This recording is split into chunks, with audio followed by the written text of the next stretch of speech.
రెండు సాంప్రదాయబద్ధంగా ఇక్కడ వేములవాడ రాజన్నలో ముక్కోటి ఏకాదశి వేడుకలు మాత్రం వైభవంగా నిర్వహించారు.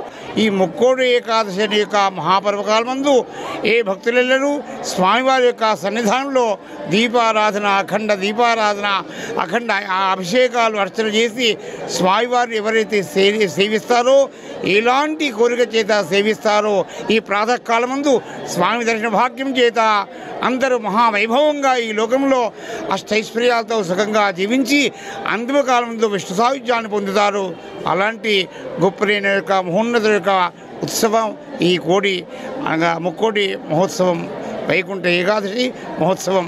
ఇట్టి కాలమున ఆ పరమేశ్వరుడు నారాయణమూర్తి, విష్ణుమూర్తి కూడా, ఆ శివుడు కూడా అందరికీ ఆయురారోగ్య ఐశ్వర్యాలు ప్రసాదించి చల్లగా కాపాడాలని ఆశిస్తూ ఓం నమః శివాయ. ముక్కోటి ఏకాదశి, వైకుంఠ ఏకాదశి ఈ పర్వదిన సందర్భంగా ఉత్తరధార దర్శనం కొరకు భక్తులు అనేక దేవాలయాల్లో కూడా పోటెత్తున్న క్రమంలో భక్తులకు మెరుగైనటువంటి సౌకర్యాలు కల్పించేటువంటి పరిస్థితి అన్ని దేవాలయాల్లో కూడా దేవాదాయ శాఖ కల్పించింది. అందులో భాగంగా శ్రీ రాజరాజస్వామి ఆలయంలో, దక్షిణ కాశీగా పేరుగాంచిన ఈ రాజన్న ఆలయంలో హరిహర క్షేత్రంగా కూడా పిలువబడి ఈ క్షేత్రంలో ప్రతి ముక్కోటి ఏకాదశి, వైకుంఠ ఏకాదశి సందర్భంగా ఉత్తర ద్వార దర్శనం కల్పింపజేయడం ఆనవాయితీ. భక్తులందరూ కూడా ప్రాతకాలం నందే వచ్చి ఈరోజు ఉత్తర ద్వార దర్శనం చేసుకున్నారు. ఇక్కడ ఆ శివుడి దర్శనం, అదేవిధంగా నారాయణుడి దర్శనం కూడా ఇక్కడ కలగడం మహాభాగ్యంగా ఈరోజు ప్రాతకాలంలోనే స్వామివారిని దర్శించుకొని కోరిన కోరికలన్నీ కూడా నెరవేరుతాయని చెప్పిన ఒక భావన. ఈ ముక్కోటి ఏకాదశి పర్వదినం అనేక దేవాలయాల్లో కూడా ఈరోజు భక్తుల కోలాటలతోటి భక్తుల యొక్క సంఖ్య ఎక్కువగా అంటే స్వామివారి దర్శించుకోవడం కార్యక్రమం. ఈ సందర్భంగా ముక్కోటి ఏకాదశి పర్వదిన సందర్భంగా ప్రజలందరికీ కూడా శుభాకాంక్షలు తెలియజేస్తూ మనకి 9th సెంచరీలో దేవాలయ ప్రతిష్ట చాలా పెరుగుతూ ఉంది.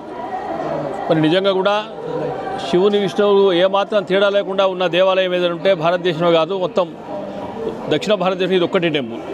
మనం సాధారణంగా చూస్తే మహాశివరాత్రి శైవాలయంలో చాలా గ్రాండ్గా జరగాలి, కానీ అదే సంఖ్యలో శివాలయం కూడా భక్తులు వస్తూ ఉంటారు. ఇది నిజంగా కూడా శైవ క్షేత్రము, వైష్ణవ క్షేత్రము రెండు కూడా మిళితమై ఉంటా ఉన్నాయి. భక్తులు కూడా అదే సంఖ్యలో వస్తూ ఉన్నారు ఇక్కడికి.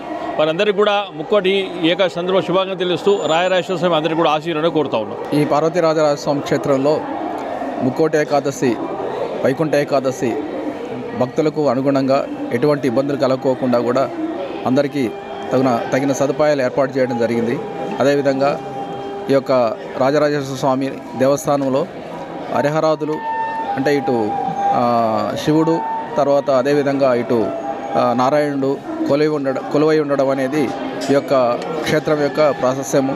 కాబట్టి యథావిధిగా ప్రతి సంవత్సరం వల్లే కూడా ఈసారి కూడా ఘనంగా ఏర్పాట్లు చేసి ముక్కోటి ఏకాదశికి అర్చక స్వాములతోటి అందరితోటి కూడా మేము అన్ని ఏర్పాట్లు చేసి పూజలన్నీ కూడా చేయడం జరిగింది.